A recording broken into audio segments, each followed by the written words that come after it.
नमस्कार मित्रों। आज मैं आपको एक छोटी सी कहानी सुनाऊंगा। कहानी का शीर्षक है संस्कार। एक राजा के पास सुंदर घोड़ी थी। कई बार युद्ध में इस घोड़ी ने राजा के प्राण बचाए और घोड़ी राजा के लिए पूरी वफादार थी। कुछ दिनों के बाद इस घोड़ी ने एक बच्चे को जन्म दिया। बच्चा काना पैदा हुआ, पर शरीर हष्ट पुष्ट व सुडौल था।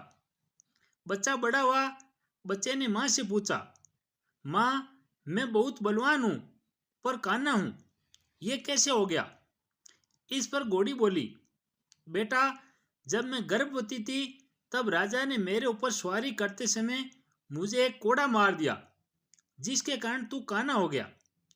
यह बात सुनकर बच्चे को राजा पर गुस्सा आया और माँ से बोला, माँ, मैं इसका बदला लूंगा। माँ ने कहा, राजा ने हमारा पालन पोषण किया है। तू जो स्वस्थ है, सुंदर है, उसी के पोषण से तो है। यदि राजा को एक बार गुस्सा आ गया तो इसका अर्थ यह नहीं है कि हम उसे क्षति पहुंचाए। मगर उस बच्चे के समझ में कुछ नहीं आया। उसने मन ही मन राजा से बदला लेने की ठान ली। वह लगातार राजा से बदला लेने के बारे में सोचता रहता था और एक दिन यह मौका घोड़े को मिल गया। राजा उसे युद्ध पर ले गया। युद्ध लड़ते लड़ते राजा एक जगह घायल हो गया। घोड़े के पास राजा को युद्ध के मैदान में छोड़कर भाग निकलने का पूरा मौका था। यदि वह ऐसा करता तो राजा या तो पकड़ा जाता या दुश्मनों के हाथों मार दिया जाता। मगर उस वक्त घोड़े के मन में ऐसा कोई ख्याल नहीं आया और वह राजा को तुरंत उठाकर वापस महल ले आया। इस पर घोड़े को ताज्जुब हुआ और उसने माँ से पूछा, माँ, आज राजा से बदला लेने का अच्छा मौका था, पर युद्ध के मैदान में बदला लेने का ख्याल ही नहीं आया और न ही राजा से बदला ले पाया। मन ने गवाही नहीं दी राजा से बदला लेने की। ऐसा क्यों हुआ?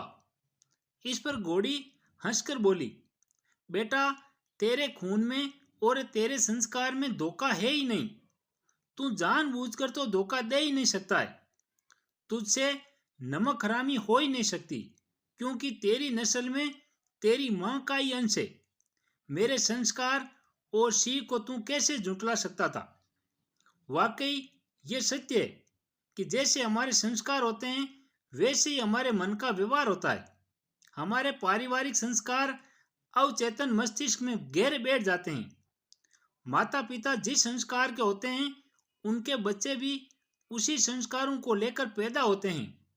हमारे कर्म ही संस्कार बनते हैं और संस्कार ही प्रारब्धों का रूप लेते हैं। यदि हम कर्मों को सही व बेहतर दिशा दे दें तो संस्कार अच्छे बनेंगे, और संस्कार अच्छे बनेंगे तो जो प्रारब्ध का फल बनेगा वह अच्छा होगा। शिक्षा। हमें प्रतिदिन कोशिश करनी होगी कि हमसे जानबूझकर कोई गलत काम न हो और हम किसी के साथ कोई छल कपट या धोखा भी न करें। बस इसी से स्थिति अपने आप ठीक होती जाएगी और हर परिस्थिति में प्रभु की शरण न छोड़ें तो अपने आप सब अनुकूल हो जाएगा।